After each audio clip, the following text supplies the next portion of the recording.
Hello दोस्तों, मैं अरुण पांडे आपके अपने यूट्यूब चैनल मैथ क्लासेस में आपका स्वागत करता हूं। यदि आपने मेरे चैनल को अभी तक सब्सक्राइब नहीं किया तो प्लीज़ सब्सक्राइब करें, वीडियो अंत तक देखें। यदि वीडियो पसंद आए तो लाइक और शेयर ज़रूर करें। मैं आज प्रतिशत के कुछ ऐसे प्रश्नों पर चर्चा करूंगा जो कि बैंक, रेलवे, एसएससी जैसे परीक्षाओं में आ चुके हैं या तो फिर आते हैं। पिछले 2 वीडियो में प्रतिशत पर बना चुका हूं, जिनके लिंक आपको डिस्क्रिप्शन में मिल जाएंगे। तो जिस प्रश्न नंबर 1, एक परीक्षा में 40% अंक लाना अनिवार्य है। यदि किसी छात्र ने 180 अंक प्राप्त किया और 40 अंक से फेल हो गया तो परीक्षा का पूर्णांक कितना होगा। मतलब पूछ रहा है कि किसी परीक्षा में परीक्षार्थी को पास होने के लिए 40% अंक लाना आवश्यक है।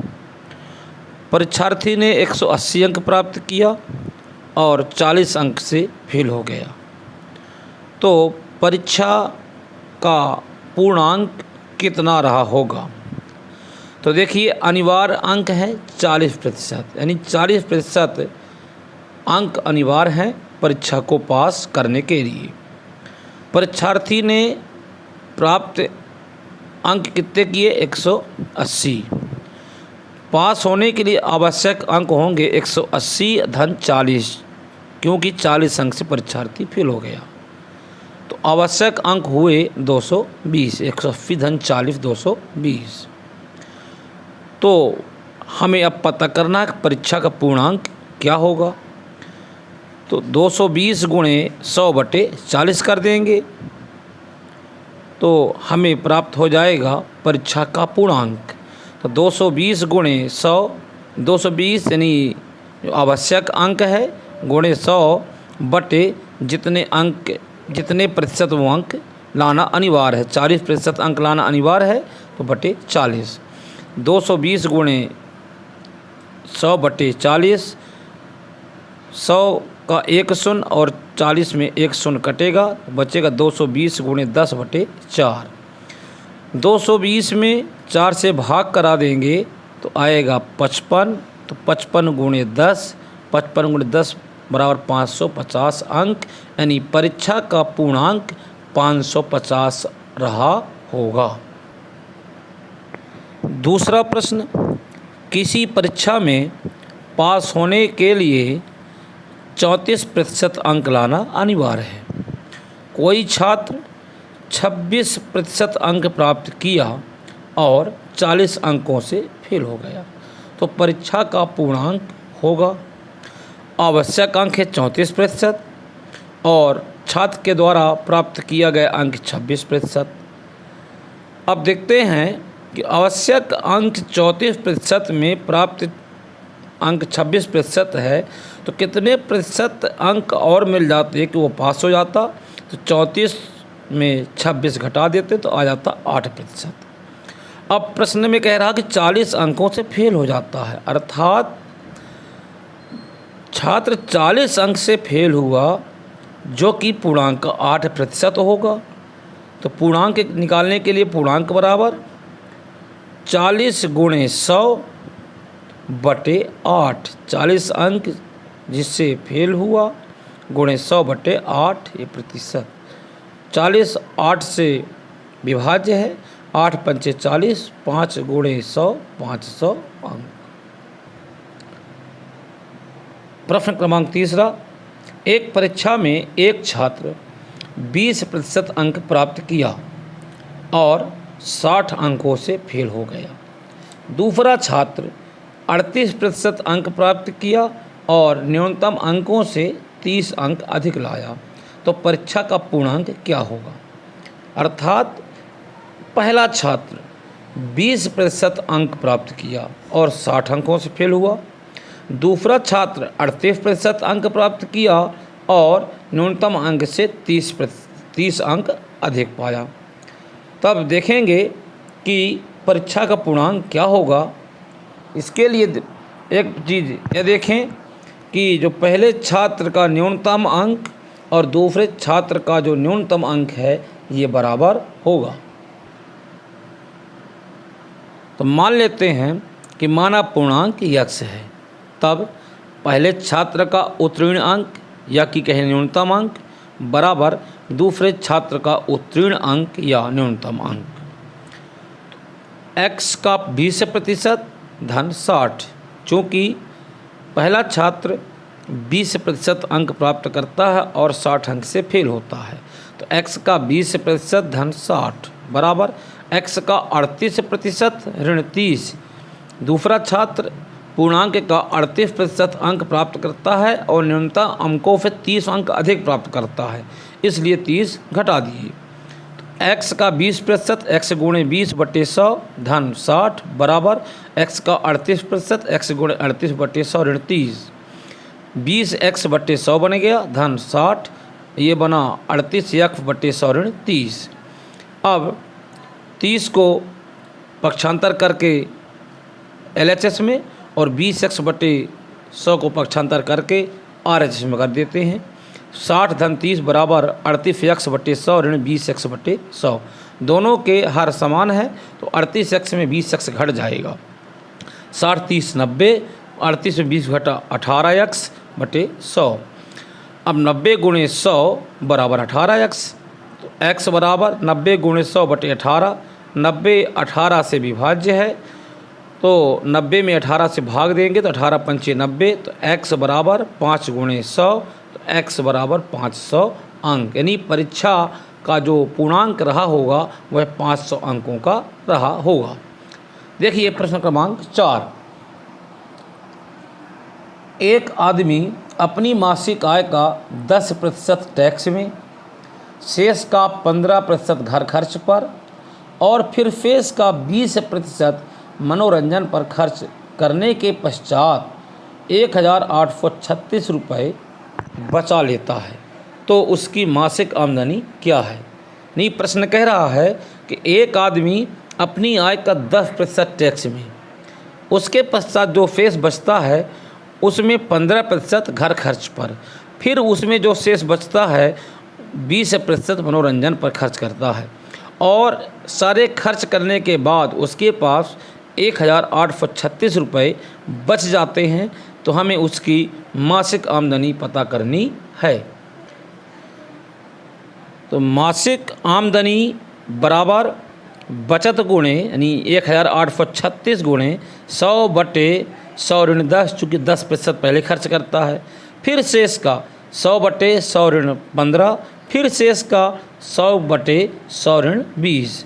तो 1836 गुणे 100/90 गुणे 100/85 गुणे 100/80। अब देखते हैं 90 18 से विभाज्य है, 18 पंचे 90 और 18 से 1836 में भाग कराते हैं तो 102 आया। अब 102 गुणे 100/5 गुणे 100/85 गुणे 100/80। अब देखते हैं 85 17 से विभाज्य है, 17 पना 85, 17 छक्का 102, 6 गुणे और इस 5 से 100 को विभाज्य किया तो 5 दूनी 10 0 नहीं 20 पंचे 100, 6 गुणे 20 गुणे 100/5 गुणे इकाई में 1 सुनिए और अफ़ी में इकाई में 1 सुनिए, दोनों कट जाएंगे, 10/8 बचेगा। अब देखते हैं 5 से 20 कटेगा, 5 चौके 20, 6 गुणे 4 गुणे 100 10/8।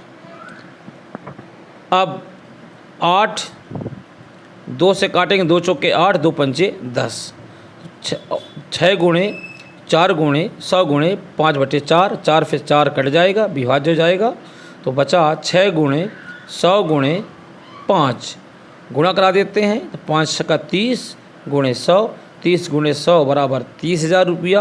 अर्थात उस व्यक्ति की जो मासिक आय थी वह 3,000 रुपये होगी।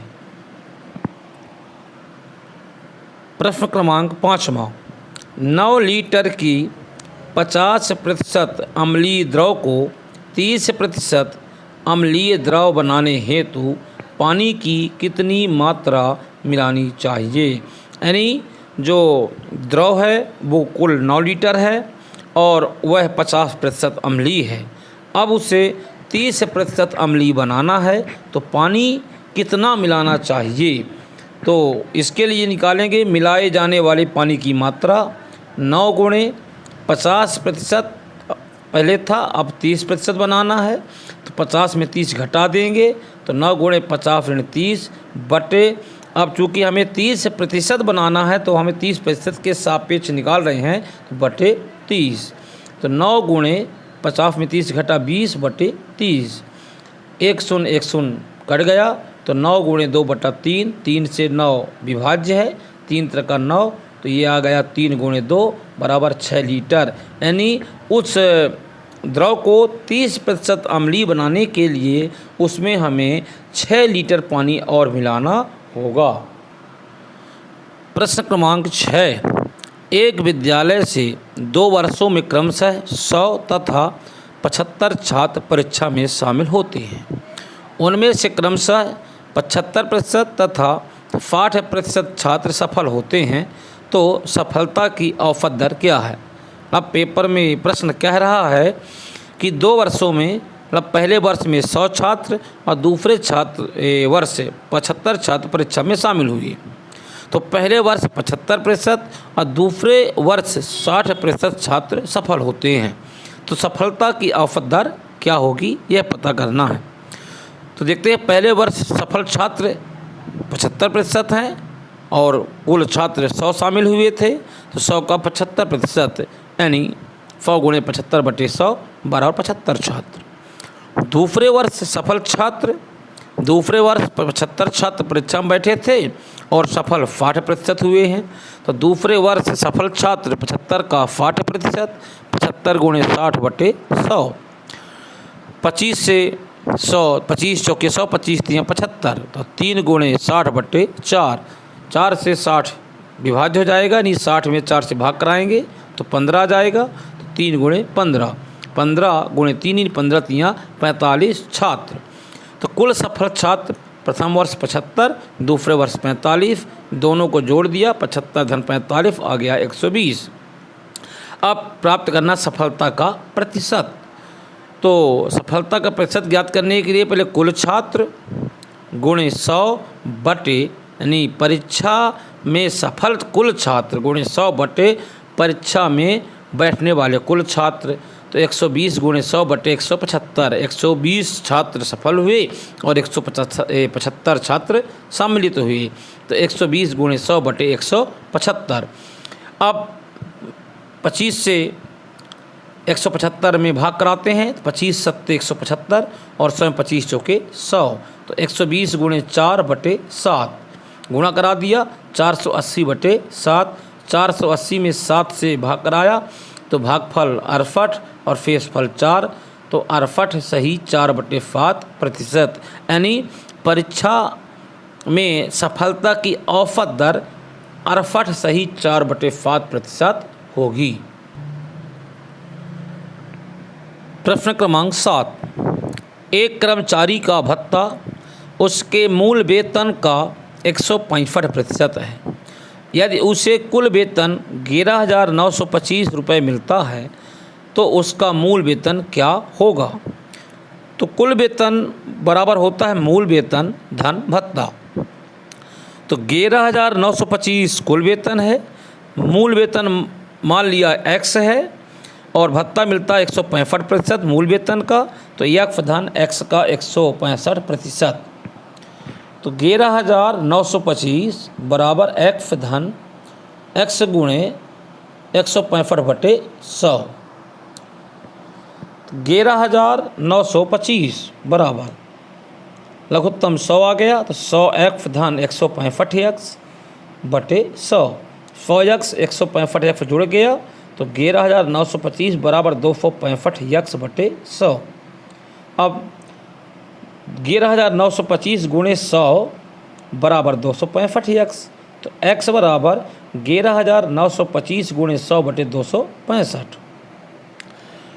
5 से 265 में भाग कराते हैं तो मिल जाएगा 53, और 100 में 5 से भाग करा दिया तो आ गया 20। अर्थात कह सकते हैं कि 5 से 100 को काट दिया और 265 को काट दिया। तो x बराबर 11,925 गुणे 20 बटे 53। 11,925 में 53 से भाग कराएंगे तो भागफल मिलेगा 225।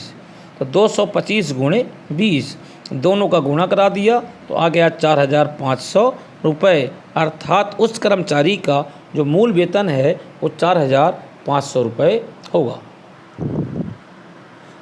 प्रश्न क्रमांक 8, किसी वर्ष में 31% कर्मचारी टैक्स का भुगतान करते हैं। यदि टैक्स न देने वाले कर्मचारी 27,600 हैं तो कर्मचारियों की कुल संख्या क्या होगी? तो टैक्स देने वाले कर्मचारी हैं 31%, तो टैक्स ना देने वाले कर्मचारी 100 में 31 घटा देंगे, आएगा 69%। अर्थात ये कहेंगे कि जो 27,600 कर्मचारी हैं वह कुल कर्मचारियों का 69% है। तो कुल कर्मचारी निकालेंगे तो कुल कर्मचारी बराबर 27,600 गुणे 100 बटे 69। तो 27,600 गुणे 100 बटे 69, 69 से 27,600 में भाग करा देंगे तो भागफल प्राप्त होगा 400। तो 400 गुणे 100 बराबर 40,000। अर्थात कुल कर्मचारी होंगे 40,000। अगला प्रश्न नंबर 9,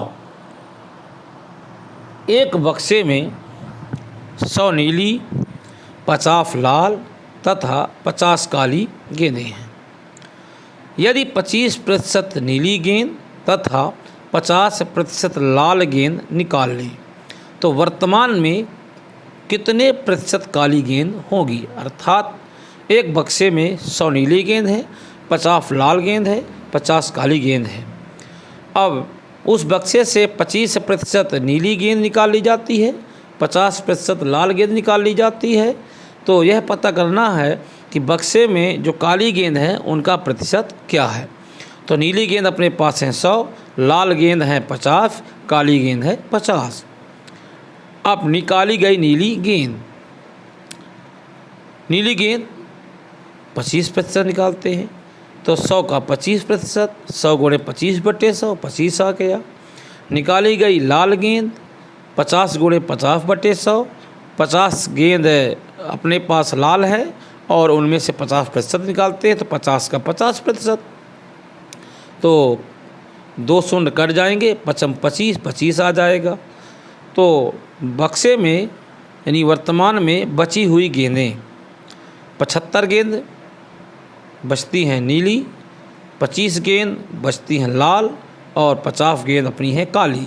तो 75 धन 25 धन 50 जोड़ने पर आ गया 150। तो काली गेंद का प्रतिशत बराबर काली गेंद गुणे 100 बटे कुल गेंदें जो बक्से में उपस्थित हैं। तो 50 गुणे 100 बटे 150। 50 से 150 नहीं 150 में 50 से भाग कराएंगे तो आएगा 3, 100 बटे 3। आप 100 में 3 से भाग कराते हैं तो 33 आएगा भागफल, शेषफल बचेगा 1। तो 33 सही 1/3%। यानी काली गेंद जो बक्से में उपलब्ध है उनका प्रतिशत है 33 सही 1/3%, जबकि ये नीली 25% और लाल 50% गेंद निकाल ली जाती है। प्रश्न क्रमांक 10, 3 उम्मीदवार चुनाव लड़ी जो क्रमशः 1136, 7636 और 11,628 मत प्राप्त किए। तो जीतने वाले उम्मीदवार ने कुल मतों का कितने प्रतिशत मत प्राप्त किया? 3 उम्मीदवारों में पहला उम्मीदवार 1,136 मत, दूसरा उम्मीदवार 7,636 मत और तीसरा उम्मीदवार 11,628 मत प्राप्त किया। तो जो उम्मीदवार चुनाव जीतता है तो वह कुल मतों का कितने प्रतिशत मत प्राप्त किया, यह पता करना है। तो कुल मत पड़े 1136 धन 5636 धन 11628, यानी तीनों को जोड़ने पर प्राप्त हुआ 20400। अब हम जानते हैं कि जो उम्मीदवार सबसे ज़्यादा मत प्राप्त करेगा वही उम्मीदवार चुनाव जीतता है। चूँकि तीसरा उम्मीदवार 11628 मत प्राप्त किया तो चुनाव तीसरा उम्मीदवार जीता। तो विजयी उम्मीदवार द्वारा प्राप्त किया गया प्रतिशत मत, कुल 11628 मत प्राप्त किया गुणे 100 बटे कुल मतदान के दौरान मत प्राप्त पड़े 20400। तो 11628 गुणे 100 बटे 20400, 2 शून्य कट गए तो प्राप्त हुआ 11628 बटे 204। 11628 में 204 से भाग कराने पर हमें भागफल प्राप्त हुआ 57। तो यह कह सकते हैं कि जो उम्मीदवार चुनाव जीता वह कुल मतों का 57% मत प्राप्त किया। दोस्तों, यदि आपको मेरा वीडियो पसंद आया हो तो आप इसे लाइक और शेयर ज़रूर करें। मैं अगले वीडियो पर बैंक, रेलवे, एसएससी में जो प्रश्न आते हैं उसी प्रकार के कुछ और अन्य प्रश्नों पर चर्चा करूंगा। तब तक के लिए धन्यवाद।